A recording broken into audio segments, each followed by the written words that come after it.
విద్యుత్ శాఖలో సుదీర్ఘకాలంగా చాలీచాలని జీతాలతో వెట్టిచాకిరీ చేస్తున్న కాంట్రాక్ట్ కార్మికులు సర్వీసు విద్యా అర్హతలను పరిగణలోకి తీసుకొని వారిని తక్షణమే ఖాళీ పోస్టులో భర్తీ చేయాలని యునైటెడ్ ఎలక్ట్రిసిటీ ఎంప్లాయీస్ యూనియన్ నాయకులు డిమాండ్ చేశారండి. ఈ మేరకు యూనియన్ రాష్ట్ర ఉపాధ్యక్షులు రసూల్, జిల్లా అధ్యక్షులు నాగ సుబ్బయ్య శనివారం ఒక సంయుక్త ప్రకటన విడుదల చేశారు.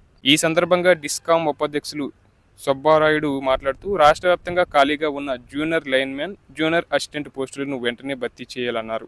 అనంతరం రాష్ట్ర కమిటీ సభ్యులు నాగమల్లయ్య మాట్లాడుతూ విద్యుత్ శాఖలో పనిచేస్తున్న ఉద్యోగులందరి పాత పెన్షన్ విధానాన్ని ఓపీఎస్ అమలు చేయాలని, కాంట్రాక్ట్ కార్మికులకు అన్లిమిటెడ్ మెడికల్ పాలసీ వర్తింప చేయాలని కోరారు.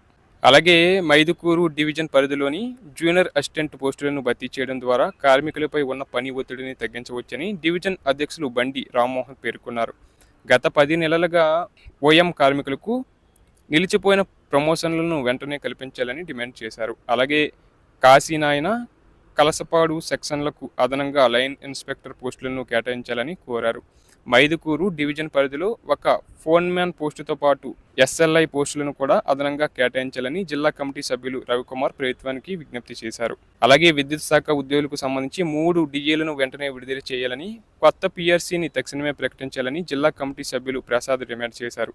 కార్మికుల న్యాయమైన డిమాండ్లను ప్రభుత్వం సానుకూలంగా స్పందించి పరిష్కరించాలని యూనియన్ నాయకులు కోరారు. అలాగే మరొక విషయానికి వెళ్తే గ్రామ పంచాయతీల్లో పనిచేస్తున్న పరిశుద్ధ కార్మికులకు పర్మనెంట్ హోదా ఇవ్వాలని, కార్మికులుగా గుర్తించి కార్మిక చట్టాలు వర్తింప చేయాలని తెలంగాణ రైతు కూలీ సంఘం నాయకుడు పొన్నంచంద్ డిమాండ్ చేశారండి.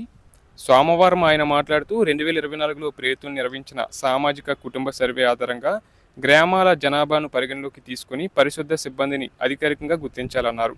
ప్రస్తుతం పని సమయంలో ప్రమాదాలు జరిగిన వైద్య ఖర్చులకు కార్మికులే భరించాల్సి వస్తుందని, మెడికల్ సెలవులు లేకపోవడం వల్ల జీతం కోల్పోతున్నారని ఆవేదన వ్యక్తం చేశారు.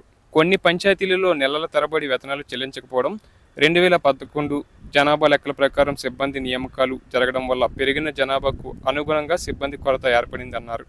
కేంద్ర జనాభా లెక్కల ఆధారంగా నియామకాలు చేయడం వల్ల కార్మికులకు అన్యాయం జరుగుతుందని, ప్రభుత్వం 2024లో నిర్వహించిన కుల జనగణన లెక్కల ప్రకారం సిబ్బందిని నియమించి వారికి కార్మిక హక్కులు కల్పించాలని డిమాండ్ చేయడం జరిగింది.